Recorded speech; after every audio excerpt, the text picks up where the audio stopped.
Assalamualaikum warahmatullahi wabarakatuh. Alhamdulillahirabbil alamin. Wassalatu wassalamu ala asrofil anbiya'i wal mursalin wa ala alihi washabihi ajmain, amma ba'du. Yang saya hormati dosen pengampu mata kuliah Islamic Worldview yang mudah-mudahan selalu dalam lindungan Allah Subhanahu wa taala. Perkenalkan, nama saya Fitria Anissa. Di sini saya akan mengerjakan UTS mata kuliah Islamic Worldview yang didosani oleh dosen pengampu Dr. Andes Kiai Haji Ahmad Halim LCMA. Baiklah, di dalam materi Islamic World itu terdapat 7 bagian. Yang pertama, ilmu sebagai pedoman hidup. Yang kedua, konsep kesatuan wahyu dan agama. Yang ketiga, konsep kebenaran. Yang keempat, konsep Tuhan. Yang kelima, konsep ilmu dan klasifikasinya. Yang keenam, konsep manusia. Dan yang ketujuh, problematika epistemologi. Yang pertama yaitu adalah Islam sebagai pedoman hidup. Islam sebagai pedoman hidup yaitu ada ruang lingkup Islamic Worldview. Ada ma'rifatul insan, ada ma'rifatul din, ada ma'rifatul ilmu.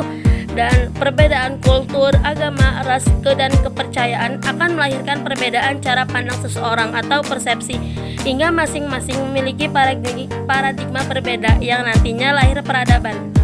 Peradaban yang besar berasal dari pandangan orang besar, sebab orang yang kerdil atau kecil pandangannya tidak akan menghasilkan peradaban besar.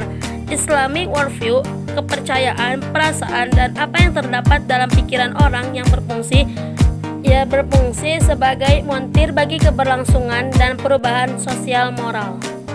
Yang kedua ada konsep kesatuan wahyu dan agama. Wahyu secara bahasa memiliki arti al-isyarah atau syarat yang cepat. Ada al-kitabah, tulisan, al-maktub, tertulis, al-risalah. Secara istilah, wahyu adalah pemberitahuan Allah Subhanahu wa taala yang ditunjukkan Nabi SAW tentang suatu hal yang sifatnya gaib. Wahyu sendiri mengandung 2 unsur utama, yaitu pemberi berita adalah Allah Subhanahu wa taala dan pemberi berita Nabi SAW.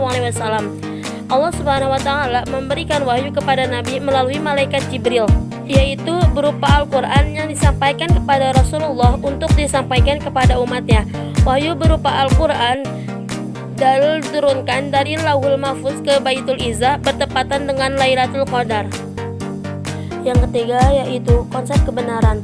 Wahyu secara bahasa memiliki arti al-isyarah atau syarat yang cepat, al-kitabah, tulisan, al-maktub, tertulis, risalah. Secara istilah, wahyu adalah pemberitahuan Allah Subhanahu wa taala yang ditunjukkan Nabi SAW tentang suatu hal yang sifatnya gaib. Wahyu sendiri mengandung 2 unsur utama, yaitu pemberi berita Allah Subhanahu wa taala dan yang kedua pemberi berita Nabi SAW.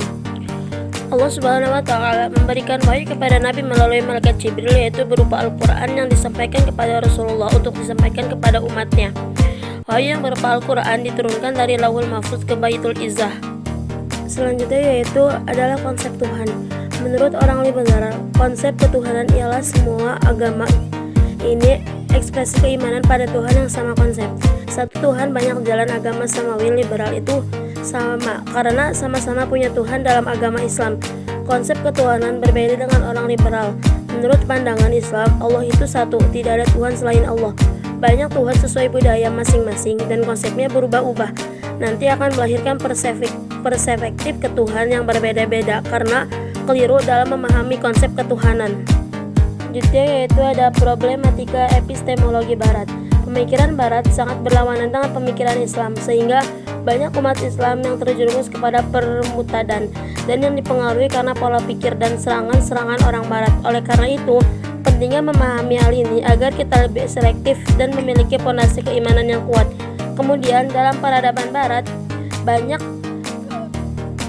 yang dibangun ilmu-ilmu seluler yang mana jauh dari nilai-nilai ketuhanan atau wahyu, sehingga dampaknya membuat kerusakan. Oleh karena itu memerlukan studi kritis agar tidak terjerumus pada keraguan bahkan kemurtadan karena peradaban Barat menganut pemilihan empiris.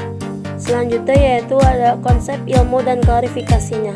Mencari ilmu itu lebih afdol dan dari sholat sunnah karena ilmu ini menjadi asas bagi kehidupan. Adapun pengertian ilmu dalam perspektif Islam menurut para ulama yaitu adalah ilmu adalah segala sesuatu yang berdasarkan dalil-dalil, dan dalil-dalil itu ada 2. klarifikasi ilmu, mengklarifikasikan ilmu menjadi dua, yaitu ilmu syariah.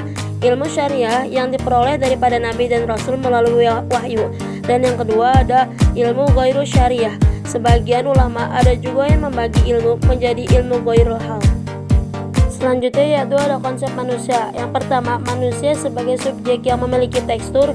Yang kedua, manusia memiliki konsep Tuhan, konsep alam, dan konsep adab. Yang ketiga, manusia mudah stres dan mempunyai nafsu. Yang keempat, manusia memiliki problem dikarenakan manusia itu sendiri dan butuh orang karena makhluk sosial. Yang kelima, manusia memiliki titik hitam yaitu penyakit. Dan yang keenam, manusia mempunyai segumpal daging yang kecil yaitu hati. Apabila hati itu baik, maka baik semua amalnya. Syukron kasiran. Cukup sekian, terima kasih. Wassalamualaikum warahmatullahi wabarakatuh.